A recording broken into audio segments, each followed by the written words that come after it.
All right, so good evening to you, everyone. My name is Dr. Chinibo Kodia. I'm the lead consultant here at HiPAG Services, and I want to welcome every one of you to tonight's discussion and tonight's program called Built to Last.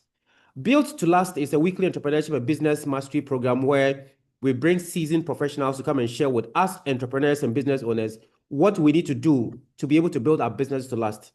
And we all know that the statistics are telling us that most people will start their businesses in a space of 2 to 3 years. You don't find them anywhere because they are failed. We have taken upon ourselves that every week we are going to meet here on this program, that we are going to bring people who have specialty in special areas and even successful entrepreneurs to come and share with us what does it take to build a very successful business. And that's why we are here tonight. And tonight is of no exception of what we are going to do. And I'm so excited tonight because of the discussion we are having. And I must say that this discussion is coming off the issue about how many times I've heard many of our clients and many of our friends who are in business complain about the fact that they don't get the right people to work with. Even when they find the right people to work with, they take their time to train them, they give them good salary, they give them all the benefits they have to get. But eventually, at the point where the person gets to understand the business and begin to grow, and for us to grow the business together, they leave. And this can be heartbreaking. So imagine you have got somebody you are working with, it costs you time to get the person in, you have trained the person is beginning to understand the processes and the philosophies and the vision and mission of the business. At the time the guy is supposed to be helping you to build the business together and let it run, the person says, I'm leaving. Even the worst part of it is when they don't even tell you they are not even coming back to work anymore. The question I've been asking myself is that, how come that people who work for corporate organizations, you cannot just wake up one day and say you have left? You can't be working for EcoBank and say, you wake up one day, you tell HR, I'm not working anymore. You can't be working for KNUSC and wake up one day as a lecturer and say, I'm not working anymore. There's a process that we go through. How come that we at the small business level, we are not able to do the right things such that we get to the point where we get heartbroken because we can't keep the right people? That is why we have called tonight's discussion so that we can all chat together. And this discussion goes for all one of us. We don't know it all. What have been your experience? What has been the challenge you've gone through with people? What has been some of the things that you think that we need to do? We need all of us need to learn so that we can get the right people to work with, and most importantly, keep them with us forever for us to build our legacy businesses. We have had this discussion about 3 or 4 weeks ago, but I decided to bring another person also to also share their perspective so that we can all have better understanding of how to keep our employees. And tonight our topic is how to keep loyal employees, part 2. And to do this discussion with us is none other but our very good friend, an HR specialist who has worked in different organizations. And I'll get her to talk a bit about herself as we go into this discussion. She's the person of Portia. And Portia, if you are here, can I please hear your voice, Portia? Hi, Dr. TK. I Hi, hope you Portia. can hear Good me. evening. Good evening, Doug. Great. I'm so happy to have you around today. And for me, I'm super excited. yeah. I know. I am too. I am too very excited. All right. So, Portia, we'll kick the discussion going quickly. And for those of us who don't know you on the call, would you please take a few minutes, a few seconds to just tell us shortly about who you are and then why you are on this call tonight, please?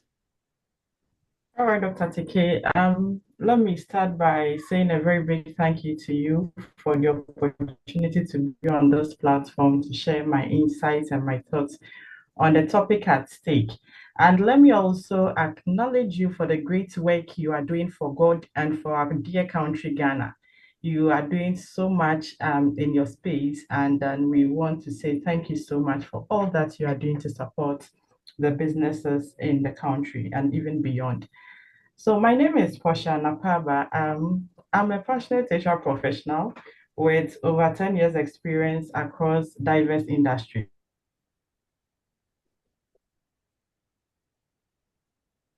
Wow, we losing Portia. Hello, Portia. Oh, I think we lost it. All right, so Portia will come back shortly to join us. So, ladies and gentlemen, as I said from the beginning, this discussion is for all Hi, of. Doug. Did you lose me? Yeah, we lost you, but you are back. Okay, thank you very much. Please go ahead. Hello, Doug. Yes, Portia, we can hear you. Please go ahead. Whoa. Hello, Portia.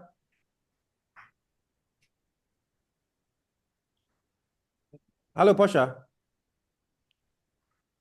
Okay, so as we are waiting for Portia to reconnect, if you have any. Okay, can you hear me very well now? Yes, I can hear you now. I can hear you clearly now. Portia, I can hear you now. Oh my.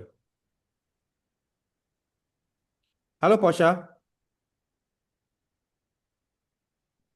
All right. So, ladies and gentlemen, as you are waiting for Portia to reconnect, if you have any experience working with people, what have you done that caused you to lose one of your best employees? What have you done in the past Hi, years? Doc. Can you please hear me? Yes, I can hear you now, Portia. Oh, I'm so sorry. I think my internet went off. I think so. Okay, great. Thank you very much for coming back, please.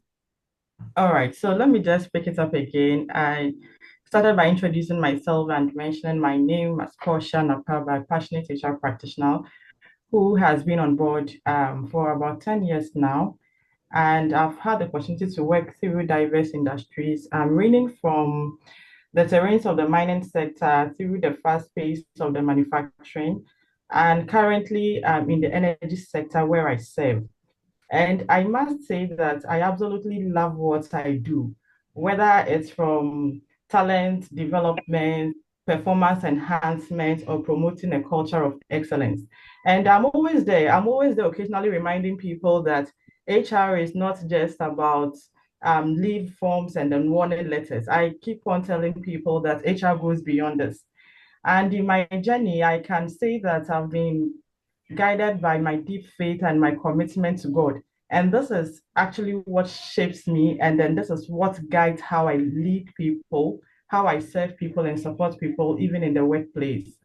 For me, I believe that when you lead with your heart, you get people to follow you with a purpose.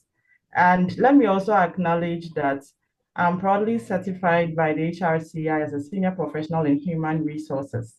This basically means that I have the right to say I told you so when we go into discussions with management. So, ladies and gentlemen, this is Portia for you. I love that. I love that, Portia. Thank you very much for that brief introduction about you. In fact, Portia, I've worked with Portia on a couple of projects, and one of the amazing people that when it comes to humility and when it comes to getting commitment to what they do to get a job done, as far as HR and human development is concerned, one of the people that I can really salute and say, good job. All right. So, ladies and gentlemen, shall we show some love to Portia with emojis? Show some love with emojis. But the men, please, men, don't show any hearts in there because Portia is taking. So don't show anything. That one, if you show, I will take you off the call today. All right. So as we see the emojis in the chat box, Portia, I want to kickstart our discussion. I'm sure over the years, you work with some businesses, including even small and medium-sized businesses. What is your take on the issue about how businesses are failing, especially when it comes to small businesses? What's your take on that? Okay, Dr. Maybe look at it from the HR perspective. What has been some of the factors that has contributed to the failure of most small businesses? Okay, Doug. Thank you very much once again for putting this together to get us educated. So just this week, whilst on my way home, I tuned into a radio station and I was listening to a discussion. And in there, the topic was, what would you do when you attend an interview and then just when you are being told that you are successful, the interviewer asks you that if you have another opportunity right now, which is better off than what I'm giving you, what would you do?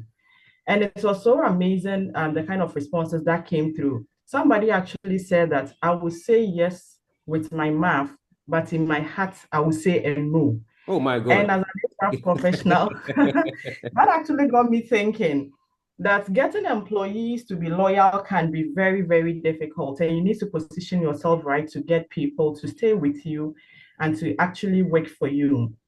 So the reason why some businesses fail from the HR perspective, Doug, let me just start by giving some small elaboration on what HR actually means and what HR actually does in businesses. Gone are the days when we actually thought that HR was just about issuing warnings and then providing leave forms and all that. HR has moved from the administrative function to being a strategic business partner in industries. Being a strategic business partner means that HR sits on the table with a board of directors with management.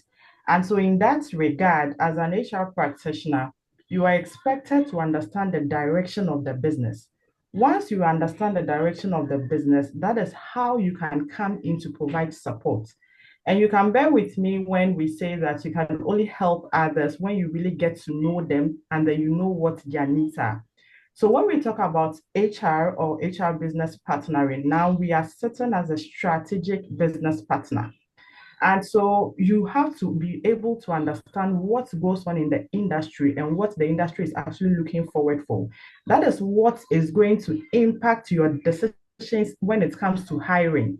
That will impact your decisions when it comes to your performance reviews and even your compensation. Now, let's look at an organization where HR is just seen as just providing some little service or some little help to the business. And because of that, even in some organizations, that particular role has been apportioned to other people who do not have any expertise. And then we expect these people to be able to help us to bring on board the people that we are looking for. But I can tell you for a fact that if you do not have somebody who has an understanding of what our labor laws are, somebody who understands the direction of your business, it will be very difficult for you to have support for such a person to contribute to the success of your business. And so I always say that when it comes to the employee life cycle, it is HR who manages the end to end. And I keep on saying that HR is the first person you will meet when you are entering the organization. And HR is the last person you would also see when you are leaving the organization. So this tells you how critical the role of HR is. And any organization that does not attach this seriousness to the role of HR is actually on its way to failure. Let me just give you a very brief scenario. Let's assume we have a very talented chef, a chef who can prepare all the meals that we are looking forward to. In fact, including the favorite dish of Dr. TK, I am very sure that will be fufu. So this chef has all the technical expertise, and this gentleman decides to build a business. And instead of looking for qualified persons, he just goes back and tell his childhood friends that, Charlie, I want to build a business. So come on board. In fact, you'll be doing the delivery service for me. You will be cooking the dishes. You are going to be washing the dishes. He just brings these people on board. Then along the line, the guy comes back to the business and things are not going well. In fact, the one who is supposed to wash the dishes is rather cooking the food with no expertise. The one who is supposed to cook the food has even forgotten. He didn't come to work because there are no policies.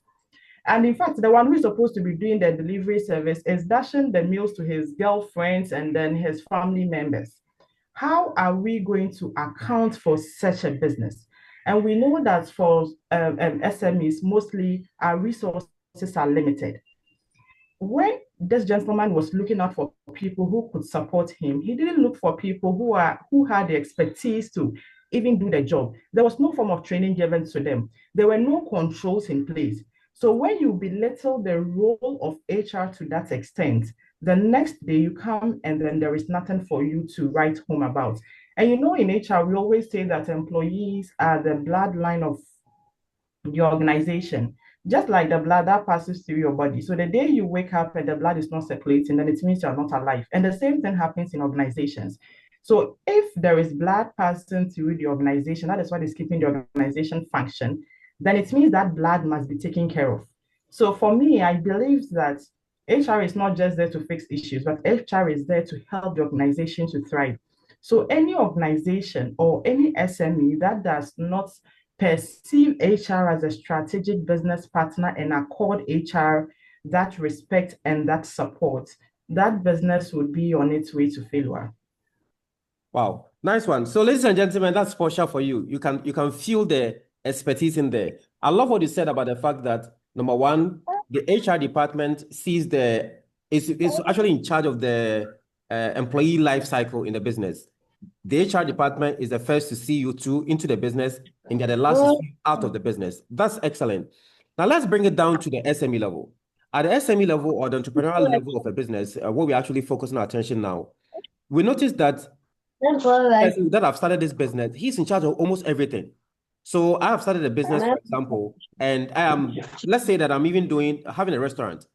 I mean, I've gone into the restaurant business because I have the expertise in cooking, technical skills. But I may not have the expertise in all the other areas in terms of marketing, in terms of HR, like you just mentioned, in terms of finance and all that.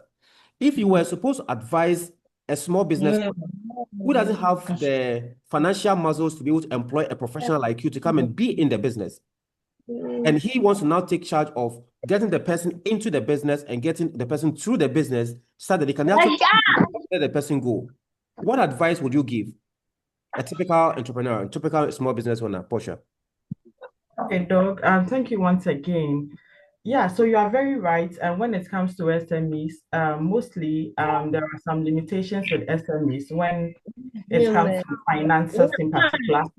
And then when it also even comes to having formal structures, we realize that SMEs are limited to that. So the advice I would be giving to somebody who is starting a business and do not have the capability to hire somebody at that level is that we just have to go back and just understand the basic principles of why we are putting this together. So having an HR expert on board is the ideal thing to do. But what this HR expert is actually doing that is making him or her distinct or different is the knowledge that the person is bringing on board. And so if you do not have this expert or you do not have the strength to bring on board this expertise, there are some things that you have to look out for. Number one, you have to understand the vision. And communication, I've always said that it's one of the key things. So whoever you are bringing on board to do these things must be well equipped. That's the basic thing I can talk about. The person should be well equipped to understand what the direction of the business is. So for example, the story I told you rightly about the chef might have not had the financial muscles to bring on board an HR expert, but the communication, even about the vision of the organization and what the organization is trying to achieve, was not done. And these are some of the things that impede the success of SMEs. So the fact that you are not bringing such a professional on board, but you should have clear cut of what you want to achieve. You should have clear cut of what your direction is. And it is based on the direction that whoever is supposed to support you would be able to give you that support. And so for me, I would want that person to, first and foremost, be able to identify what the goals of the organization are, what they want to put in place to achieve that, and then as much as possible, be very transparent. And as time goes on, once you are building the muscles, then now you can look at bringing on board an expert. And one other thing that I would just want to put across is one very key thing is getting legal backing. So we know that as we are dealing with people, as we are operating, we are just not operating in vacuum, but we are operating within the nation, which is governed by rules and regulations. And the same way we have rules that governs employment. So this person should also be exposed. This person should also be exposed to what the laws are in terms of employment, in terms of dealing with people. Otherwise, you wake up one day and somebody has dragged you to court, and then the little money that you have acquired for some time, you would have to use that one. I think that all these directions are still pushing to the fact that you surely need an expert. So you surely need an expert advice. And so I know that for some SMEs, they may want to just get on board some consultants to be giving them advice from time to time. And I think it's one of the options that you may want to consider if you do not have the strength to put up an HR expert on the role. You need somebody who still have this expertise to be advising you from time to time on how to go about your things. Great. So one thing I've got from you right now is the fact that before you even find a point to bring somebody to join you to work with you, the business owner yourself, must be very clear about the direction that you are going. It is only based on that you can now bring somebody in to help you. And this person must also tone the same direction you are going, because if I'm going to Accra and I'm going to take a bus that is going to Takoradi or Cape Coast, definitely I won't get to Accra. So once I know I'm going to Accra, I must find the car or the bus or the plane that is going to Accra to go with me, which in this case means that the person must understand the direction I'm going and buy into it before they join us. Is that correct? Exactly, doctor. Good. So now I'm very clear about my vision. I know I want to build an entrepreneurial business, a consulting, training, coaching firm that is focusing our attention on leadership and strategy for small businesses. That's for HiPAG. Our main focus is to do that. How can we empower entrepreneurs and small business owners with leadership skills and strategy to be able to build a thriving business? I know this. How do I find people who can work with me for us to be able to ensure that we meet that, we're able to achieve that vision that's ahead of us? Okay, Doc, thank you so much. So I'm glad that you have your vision and then you know where you are heading towards. That is one of the key things that you are looking at. Now, when it comes to getting the right people on board, it's also a very crucial bit of the business. And just like I rightly mentioned, the people in the organization or the employees, we in the HR department, we see them as the blood that flows through the organization. And so they are very critical. So the first step is that you have to set the foundation right. You have to make sure that the kind of roles that you have, you are looking out for people with expertise. So you have to do a job analysis to get to know every job, what kind of expertise, what kind of skills you need to be able to fill that vacancy. Now, once you get to do that job assessment or analysis and you get to know each role that you would need in the organization, the kind of skills that you need to fill it in, then now you have the responsibility of looking for people who will fit perfectly in that role. Doug, and then I would always say that the beginning of most of the problems that we have is bringing on board the wrong people. You can also even bring on board the right person, but if you make a mistake and put the right person into the wrong role, you will end up causing a chaos for yourself. And so it's very important that we get the hiring process very well right from the start. And what I would say about that is when we are hiring, we just want to be as professional as possible. So we just don't want to say that we are doing this based on relationships and not based on merit. And so if you really want to get the right people into your organization, then, number one, after you have done your analysis of the role and then you have identified which skills, which abilities that you need to fill that role, then you have to look for people who can match perfectly well into that role. Once you get the people who would be able to match into that role, then you would be in the right space. Now, we would have people who would have the skills, the abilities to fit into that role. But one other thing I've always been preaching is about another aspect of it that we call the soft skills. So sometimes we get people with the technical expertise, but you realize that this person can do the job very well. But when that person comes into the organization, one other key thing that messes up is the organization culture. So that person comes in, he can do the job very well, but he fights with everybody in the industry. In fact, there will never be peace. You don't want to get some of these people on board. So in your recruitment process, you need to critically look at the technical aspects, whether the person is meeting the technical demands, and then now you look at the soft skills aspect. What the person or what kind of energy the person is coming in with, whether the person's energy aligns with your core values. So I always believe that this is important to the employer and the employee as well. For you, the employee too, once you take up a role that you do not fit very well in, roles that does not align with your personal values, then you go in there and you struggle. And the same thing will happen to the employer. So it's very critical that you do the analysis of the job, you try and professionally recruit, take away all relationships, look out for people who would have the skills and the expertise to fit in the role rather than doing relationships. And now you bring that person on board, and that is not the end of it, Dr. TK. I strongly believe that when you married Mrs. TK, and then when you look at today, you can say you have made her better off. And as HR professional, that is one of our greatest joy. Our greatest joy is that when we bring people on board, by the time they are leaving the organizations, we should have made them better off. If for nothing, just for the fact that they will be able to meet the changing demands of the world. So you have done your job analysis, you have gotten to know the requirements of the role, you have gotten the right person to fit into the right role. Now you have the responsibility of developing this person to be able to meet the changing demands of the world and to also contribute what is currently happening in the world towards the success of the business. So for me, I think the critical aspect of it is getting the right person into the right role, and all the others will follow. So now that the right person is in the right role, there would be a form of role clarity. So you just have to make sure that communications are intact, the person understands what they're supposed to do.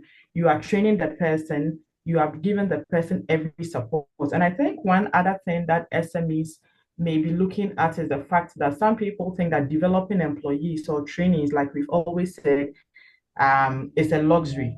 But it is never a luxury. It is a need for the people to be able to meet the changing needs of the world. Otherwise, by the time you realize all your employees are doing things that are obsolete and then you are lacking behind.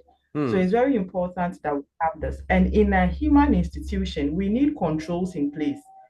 And that is the reason why we have the labor law governing us. And for you as an HR practitioner, you'd also want to look at what your organization policies are so that people do not take things for granted.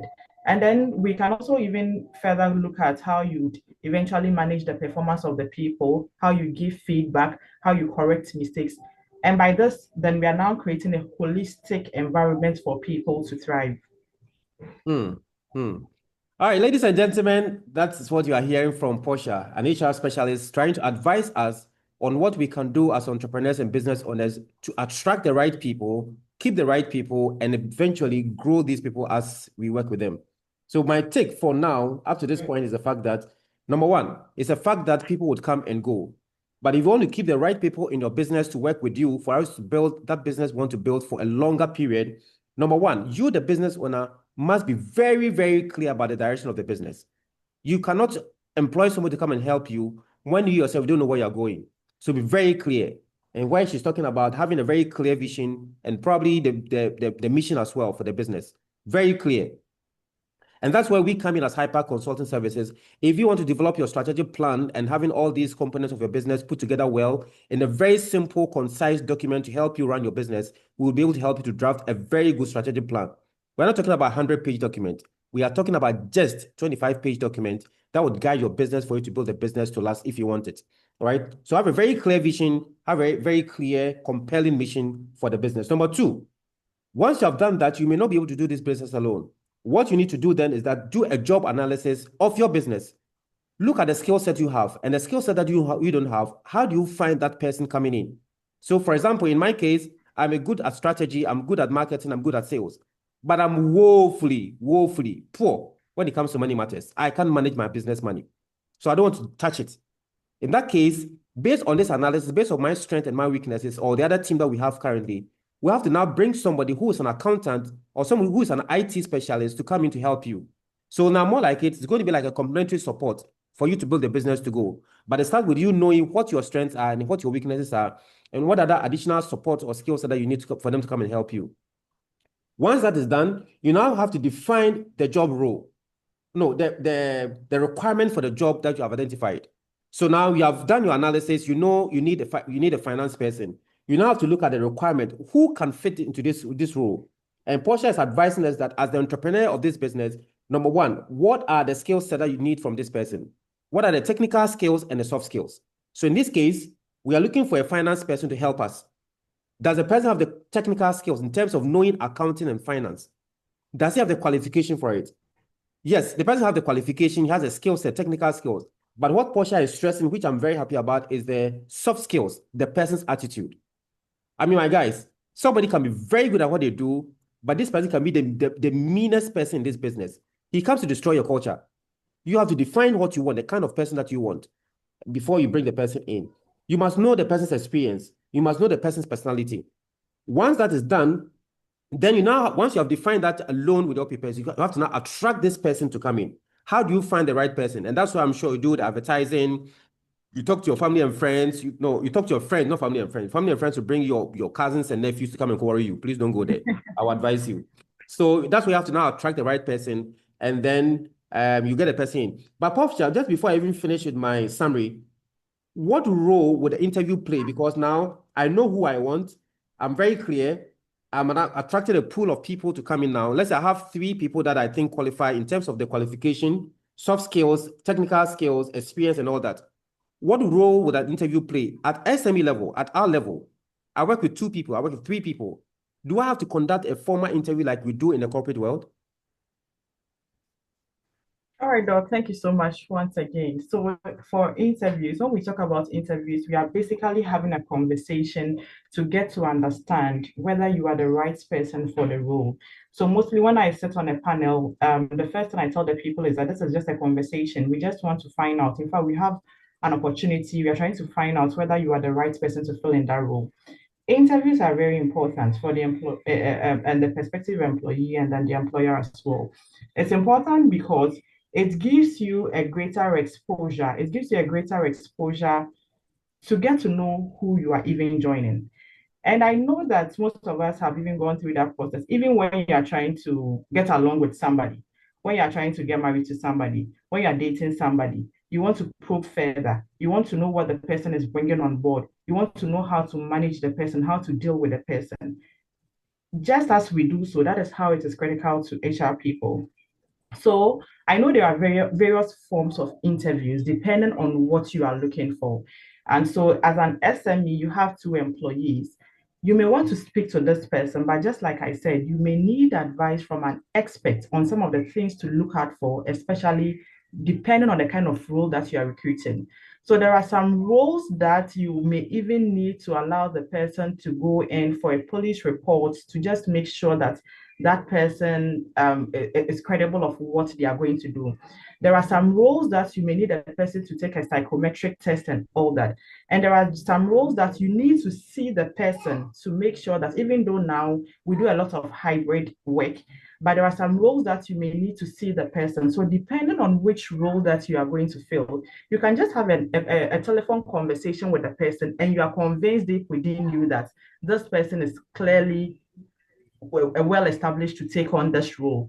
And there are some instances that you may even need to get a consultant or an expert to also speak to that person to get to know who that person is and what actually that person is bringing on board.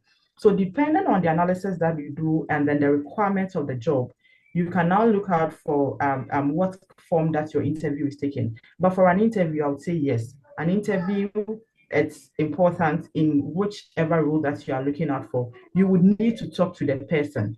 You will need to understand who the person is. You will need to understand whether the person's values actually match the values and then the expectations.